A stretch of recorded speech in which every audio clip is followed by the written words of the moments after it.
Bible एक वर्ष में। नमस्कार, आप सबका बाइबल एक वर्ष में स्वागत है। आप सब ने जो कदम उठाया है प्रभु के वचन सुनने के लिए, यह हमारे जीवन के अंधेरों को दूर करेंगे और हमें प्रभु के प्रकाश में चलाएंगे। आज हम थिस्सलुनीयों के नाम संत पौलुस के पहले पत्र के अध्याय 4, डैनियल के ग्रंथ का अध्याय 1 और स्रोत ग्रंथ का 94 स्रोत सुनेंगे। प्रभु का वचन सुनने से पहले आइए हम ईश्वर से प्रार्थना करें। हे प्रभु, हम आपका वचन सुनने वाले हैं। हमारे मन की आंखें खोलें और हमें आध्यात्मिक प्रज्ञा दें ताकि हम आपको जान सकें और आपके वचन के अनुसार अपना जीवन जिए। यह हम मांगते हैं आपसे प्रभु यीशु के नाम, आमीन।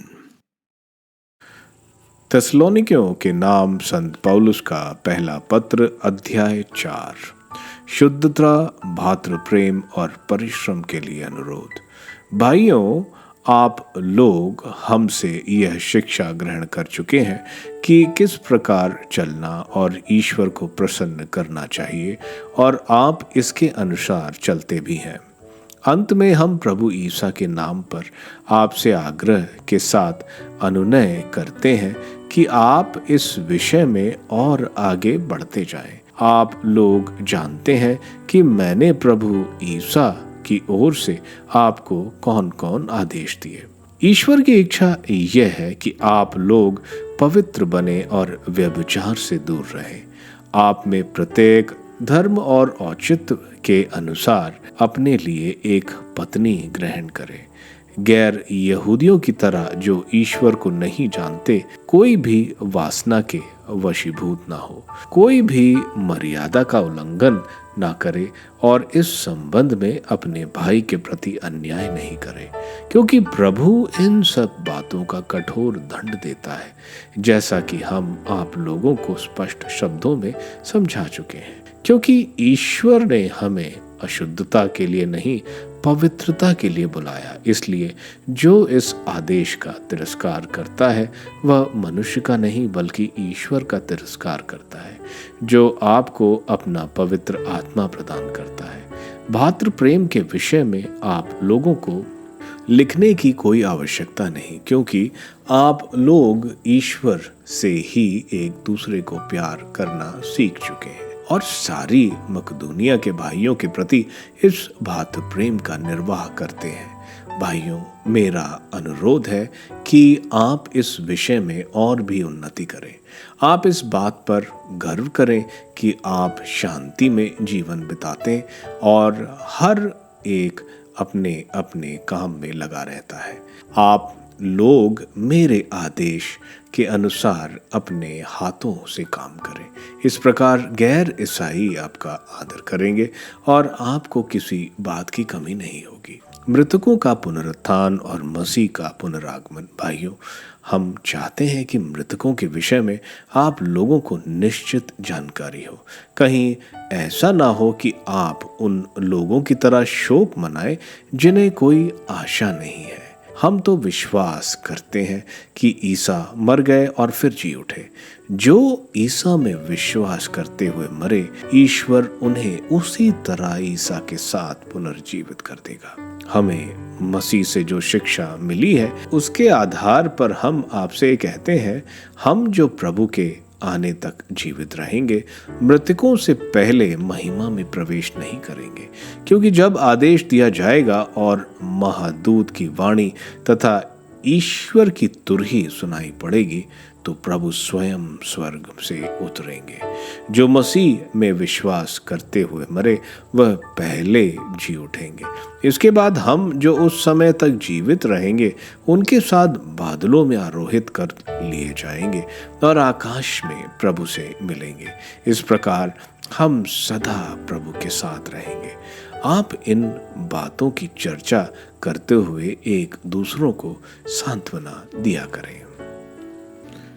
डैनियल का ग्रंथ अध्याय 1, भोजन की परीक्षा।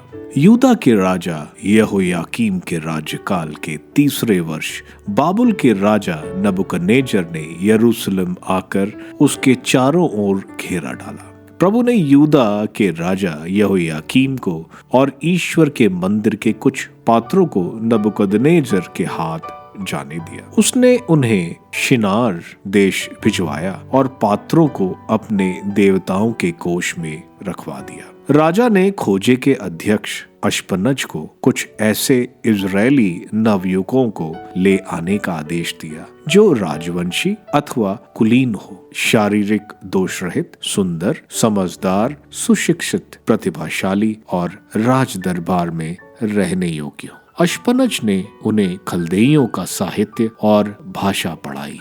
राजा ने राजकीय भोजन और अंगूरी में से उनके लिए खाने पीने का दैनिक प्रबंध किया। उन्हें 3 वर्ष का प्रशिक्षण दिया जाने वाला था और उसके बाद वे राजा की सेवा में नियुक्त किए जाने वाले थे। उनमें यूदावंशी डैनियल, हनन्याह और मिशाएल और उजरिया थे।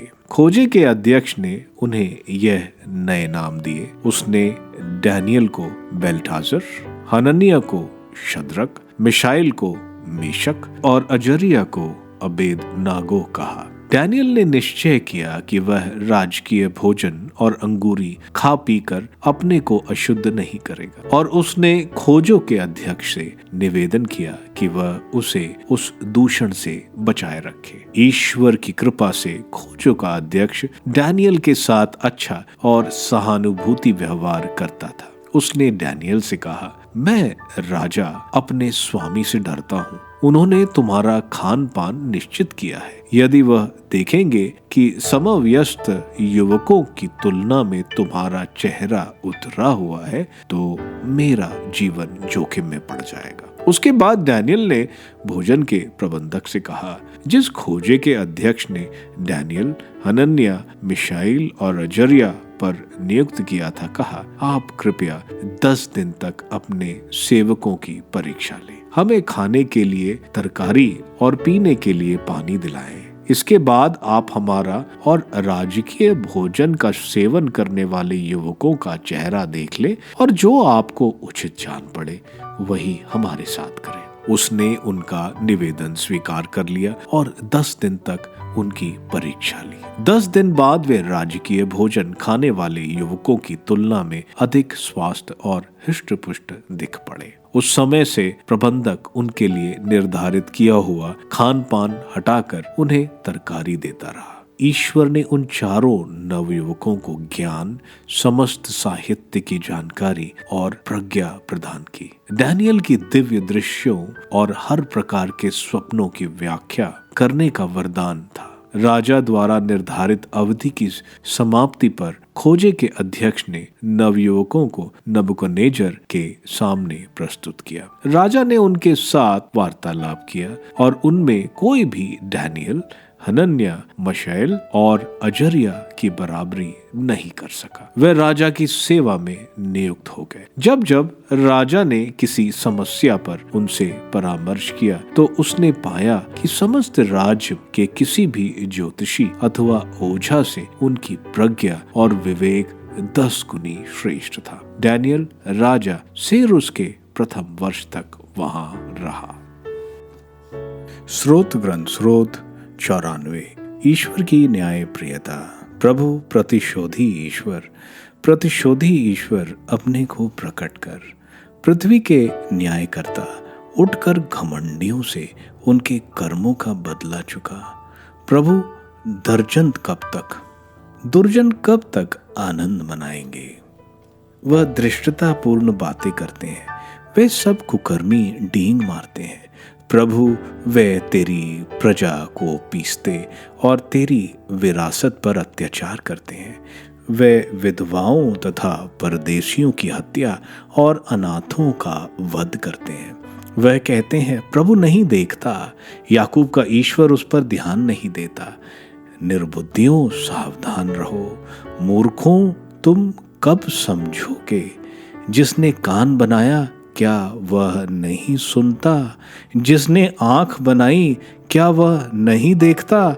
जो राष्ट्रों का शासन करता है, क्या वह दंड नहीं देता? जो मनुष्यों को शिक्षा देता है, क्या वह नहीं जानता? प्रभु मनुष्यों के विचार जानता है, वह जानता है कि वे व्यर्थ है। प्रभु धन्य है वह मनुष्य जिससे तू साधारणता और अपनी संहिता की शिक्षा देता है। वह संकट के समय नहीं घबराता, जबकि दुर्जन के लिए गड्ढा खोदा जा रहा है। प्रभु अपनी प्रजा का परित्याग नहीं करता, वह अपनी विरासत को नहीं त्यागता। धर्मी को न्याय दिलाया जाएगा और सभी निष्कपट लोग उसका समर्थन करेंगे। मेरे लिए उन दुष्टों का सामना कौन करेगा? उन कुकर्मियों के विरुद्ध मेरे पक्ष कौन लेगा? यदि प्रभु ने मेरी सहायता नहीं की होती तो अधोलोक मेरा निवास बन गया होता। प्रभु, जब मुझे लगता था कि मेरे पैर फिसलने वाले हैं, तो तेरी सत्य प्रतिज्ञता मुझे संभालती थी। जब असंख्य चिंताएं मुझे घेरे रहती थीं, तो मुझे तेरी सांत्वना का सहारा मिलता था। क्या अन्याय के सिंहासन की सांठ गांठ तेरे साथ हो सकती है, जहां विधि की आड़ में जनता पर भार डाला जाता है? वे धर्मी के प्राणों के गाहक हैं और निर्दोष को मृत्यु दंड देते हैं, किंतु प्रभु मेरा गढ़ है, मेरा ईश्वर मेरे आश्रय की चट्टान है। वह उनसे उनके अधर्म का बदला चुकाएगा, वह उनकी दुष्टता द्वारा उनका विनाश करेगा। हमारा प्रभु ईश्वर उनका विनाश करेगा। थिस्सलुनीयों के नाम संत पौलुस के पहले पत्र के अध्याय 4 में संत पौलुस हिदायतें दे रहे हैं किस तरह का बर्ताव कलीसिया ने करना चाहिए। वे बोल रहे हैं कि हमारा बर्ताव ऐसा होना चाहिए वो ईश्वर को अच्छा लगे। वे बोल रहे हैं कि ईश्वर के प्रति आज्ञाकारिता उनके पवित्र वचन के प्रति और आगे बढ़ें। पवित्रता में यौन संबंध बहुत महत्वपूर्ण है। अपने आप को पवित्र रखना, अपने ऊपर संयम रखना, ना कि व्यभिचार आदि के मार्ग पर जाना। ईश्वर की आराधना बिना पवित्रता के नहीं कर सकते, इसलिए वे इस बात पर बहुत जोर दे रहे हैं, क्योंकि हमारे शरीर पवित्र आत्मा का मंदिर है।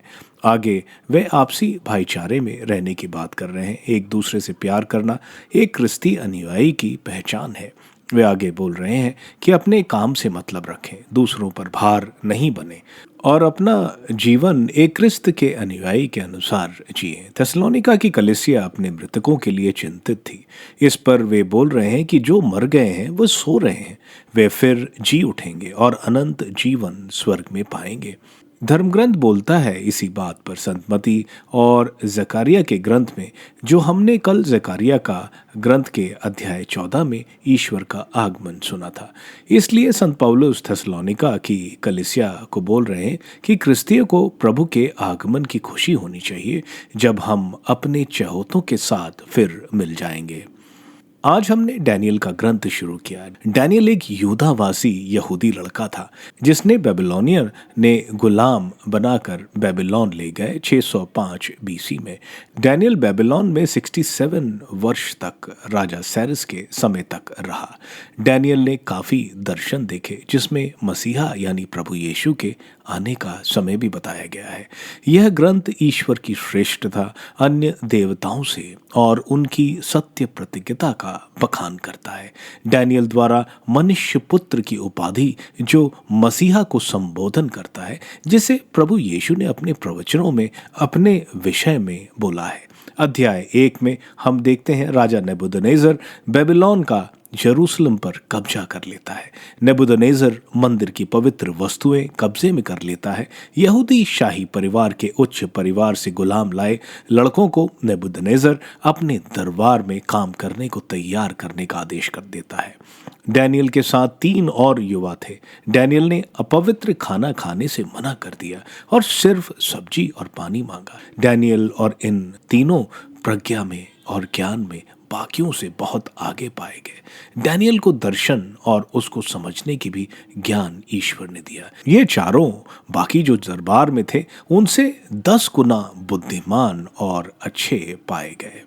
स्रोत ग्रंथ का 94 स्रोत एक विलाप का स्रोत है। स्रोतकार ईश्वर से प्रार्थना कर रहा है कि दुष्ट को उसके किए की सजा दें। स्रोतकार बोल रहा है कि ईश्वर जरूर मदद करेंगे और वह अपने जीवन की घटनाओं को याद करके यह बात बोल रहा है, दुष्ट अपनी सजा से बचेगा नहीं। आप सबको धन्यवाद ईश्वर के वचन सुनने के लिए।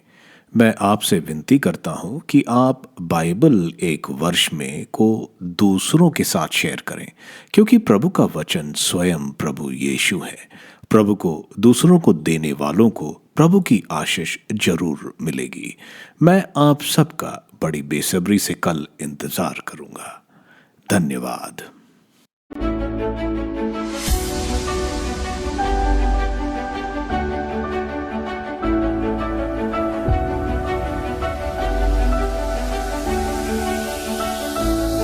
बाइबल एक वर्ष में